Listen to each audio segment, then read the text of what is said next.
Hi, I'm Carly from Point Blank. We are an electronic music school with courses here in London, LA, Ibiza, Mumbai and online.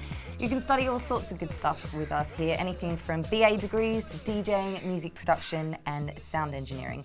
Just head to our website, pointblankmusicschool.com, where you can find out more about our courses. And today we are joined by Sam Battle, aka Look Mum No Computer. How are you? I'm all right, thank you, Carly. How are you? Good, nice to have you here. This is Thank you fun. very much. Thanks for having me. So can you tell us, what is Look Mum No Computer all about?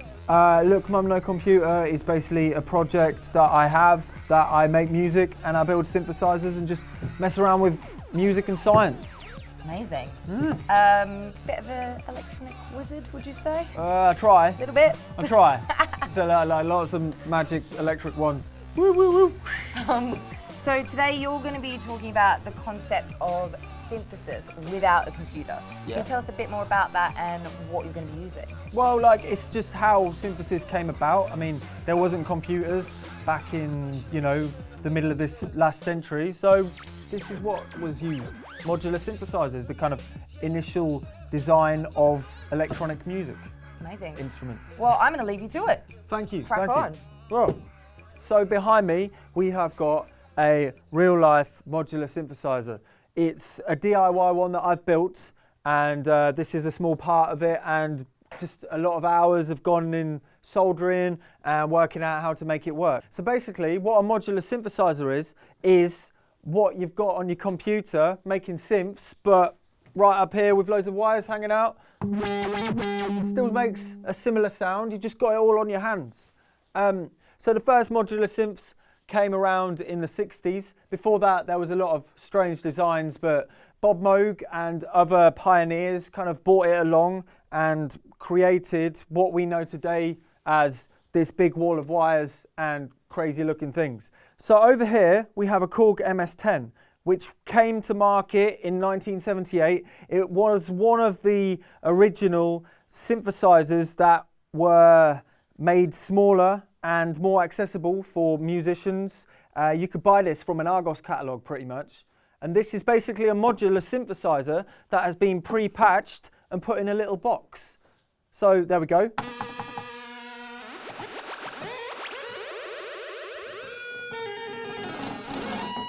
As you can see, it sounds like a synth. It looks like a synth. This Korg MS-10 is actually semi-patchable. So that means it does have these holes here that you can actually plug jacks into and sort of adjust what it's going to do and like change the sound a little bit. If I unplug.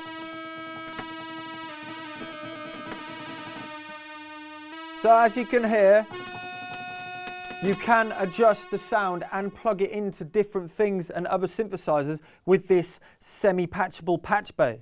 After this came presets and digital synths, and then came plugins for computers when computers were powerful enough to actually simulate these machines. And that's where you get massive, you get all of those crazy like plugins that do loads of crazy things. But this is sort of where it began. So why do we still have these things around? Why are these still here? Why are you here? Tell me. But, why? That's the question. It's because it's just so analog. It breathes like a natural beast of sound and noise, and it's angry. And basically we're going to talk about what is going on. What are all these wires doing? As you can see, there looks like a lot of wires and a lot of knobs, but there's no sounds right now.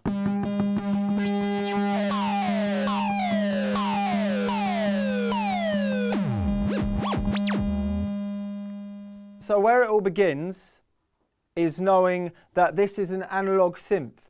Analog means it's not just ones and zeros, it's everything in between 1 and 0. You go 1 and then you go up in a nice slope, like 1, blah, blah, blah, 0.5, and it's very smooth. There's no like digital phasing and stuff like that. So it's just a natural analog sound. So that's how this is all talking to each other. Loads of different up and downs of like current, of like electrical current. And then you get the first part of the actual synth is the sound making element, which is actually called an oscillator. And why it's called an oscillator? Because it's oscillating really quickly. And when you oscillate really quickly, you would probably make a sound. You know, you're like going like this. Imagine doing that really quick. You'll start buzzing, I can imagine. So I'm going to plug it in, and this is just a solid buzz. And you can change the frequency of the buzz, and it will go higher or lower to your ears. If you slow it right down, little bangs, little dots, but then you speed that up,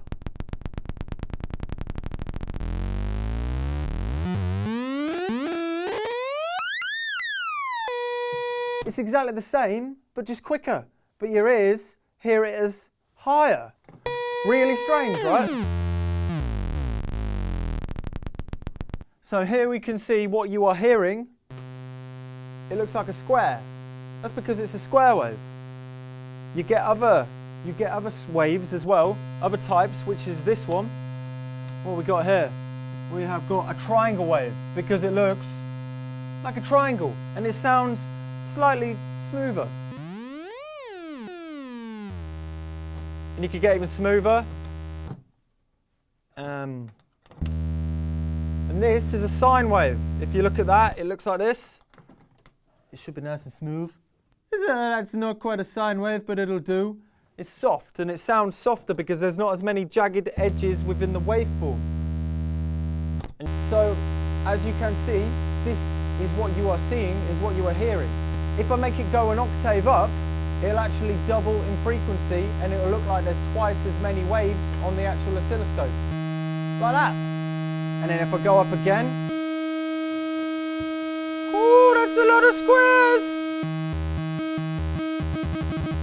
And I'll do that with the triangle, if you can see the triangle. Looks like we're going to chop a tree down with that. So that is an oscillator. The buzzingness, and it can sound a bit nasty on its own because it's just an oscillator. It just sounds like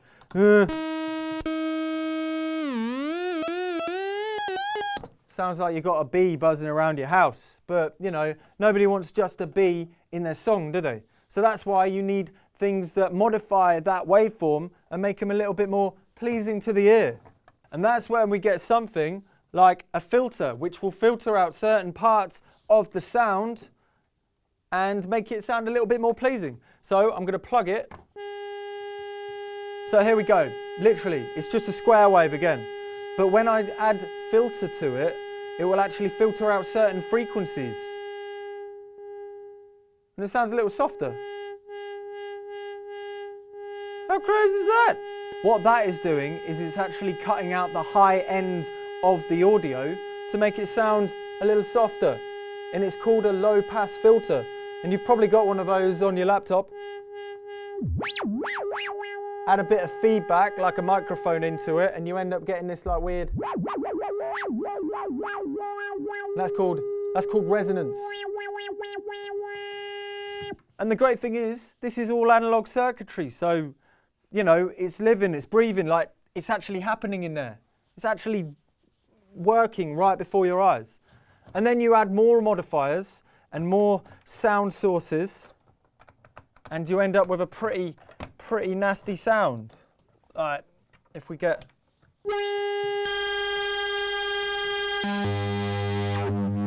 What I've done now is I've plugged it into a saturation, which is sort of distorting and saturating the signal, and then that is going into something called a VCA, which is a voltage controlled amplifier, which is basically a volume knob telling it to turn on and off. But we'll skip that really quickly. Oh no. What you can hear right now is 3 oscillators being mixed together. 1 oscillator, 2 oscillators, and 3 oscillators. What if I make one out of tune?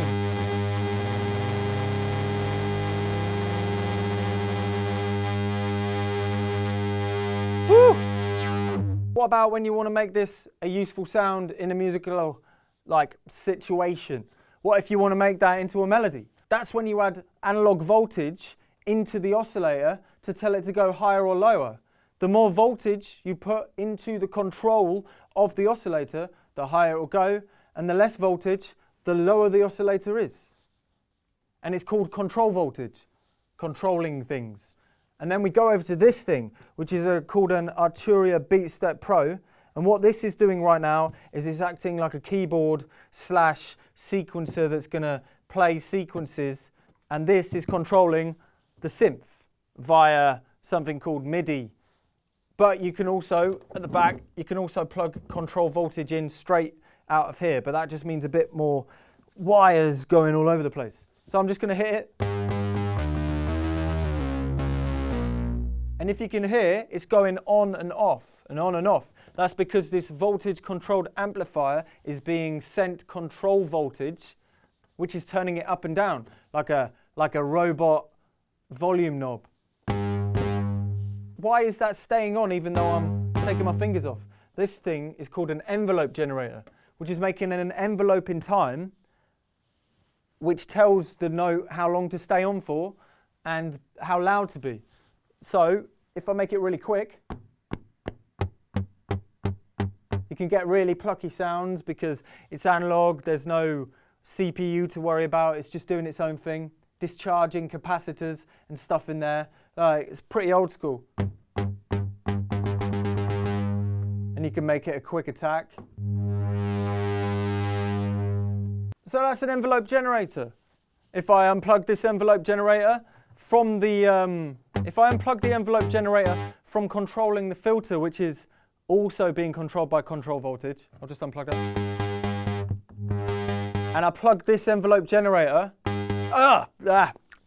That's about 8 volts, and it really stings. So don't put your tongue on it. But if I plug that and put it instead into the pitch in of the oscillator,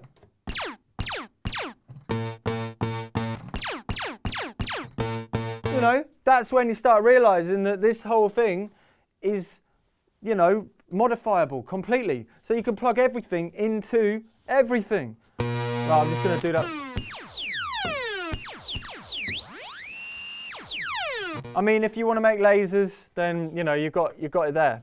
And this gets really complicated, and you can make, you know, have, if you wanted, 100 envelope generators, if you had the time or money to make so many, and they could be just controlling different things. So this envelope generator is also loopable, which turns it into a low frequency oscillator, which is something that oscillates very slowly and is able to modify certain things. I'm plugging it back into the filter now.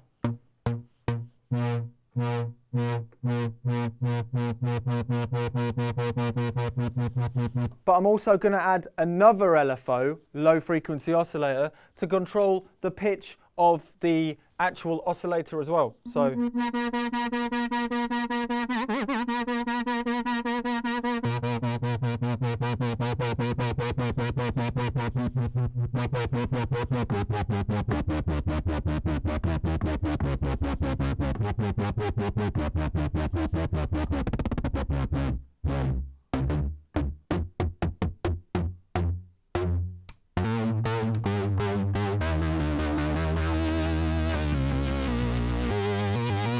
and you can see it sounds really quite beefy, and that's because everything isn't always the same. It's not simulated.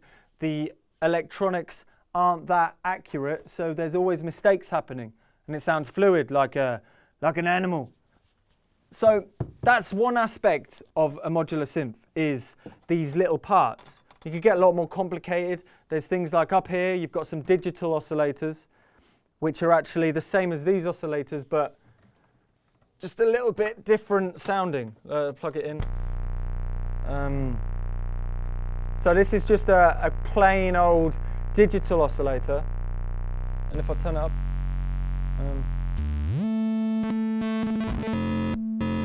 this is cool actually.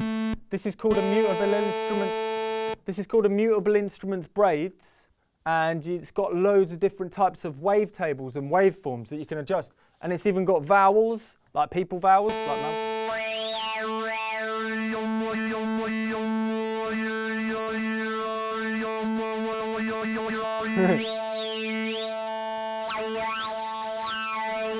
Oh, I could do that all day, like, ow, ow, ow. Oh, did you ever have those toys that go, oh no.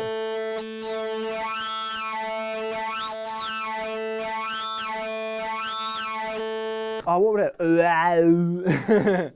Those things. But you know what I'm talking about. So there we go, and that's different things. And the great thing is, it's completely modifiable and customizable, and you could just add loads of different crazy things into the modular synth. So,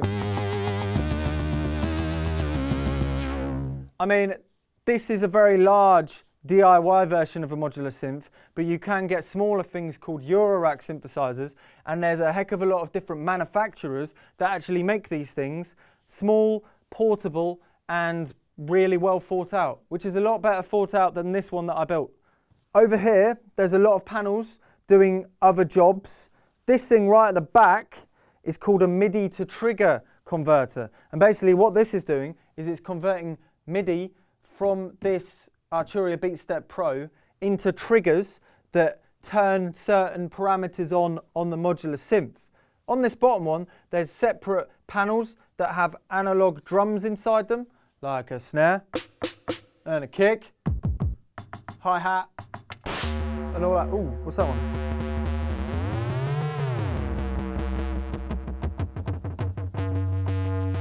And then a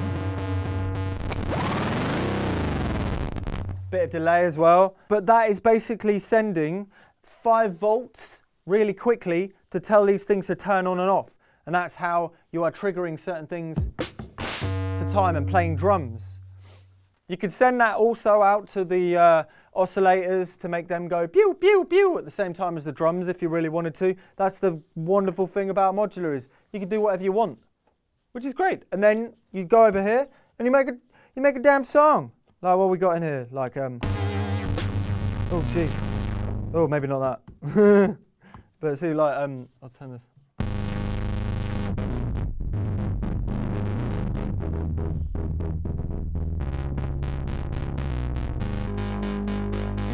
So here we got. I'm gonna make one really quick. So I'm gonna make a real quick sequence on this BeatStep Pro that is gonna play. Oh.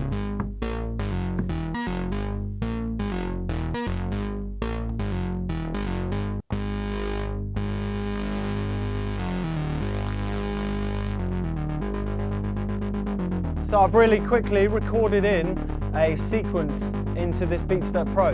Now I'm going to get some drums going as well, like you can just sequence that in.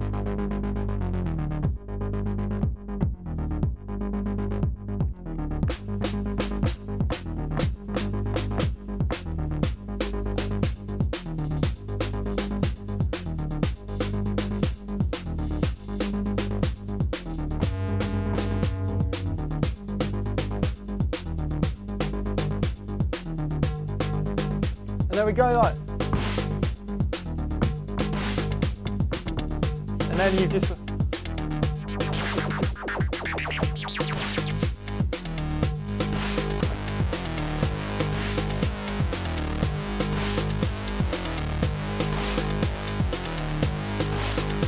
Change this rhythm up a bit.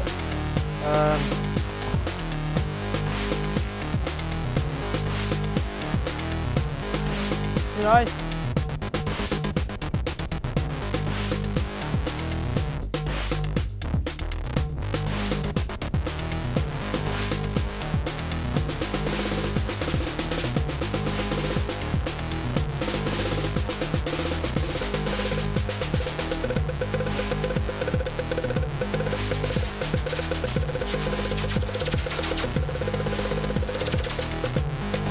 So that's a sequencer. You can get sequencers that sit inside the modular as well.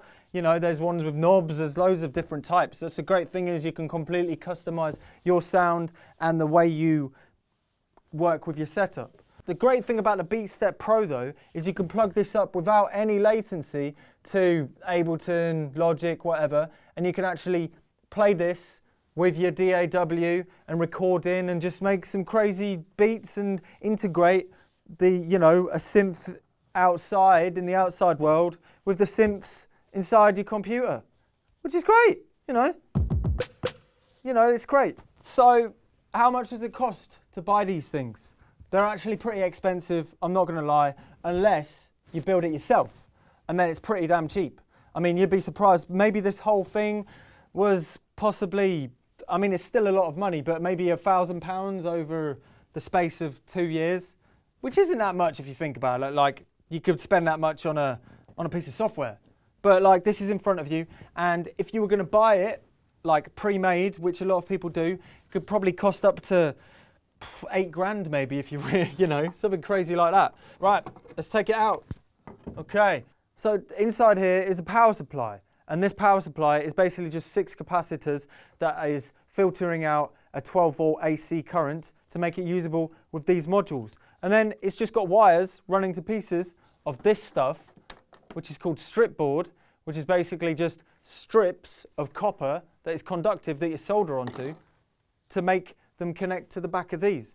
And you can literally make the power supply for about £10. You can make the box for about £10, unless you already have wood in your garage, then it will cost nothing. So you've already got the power supply and the cabinet for about £10 if you really wanted.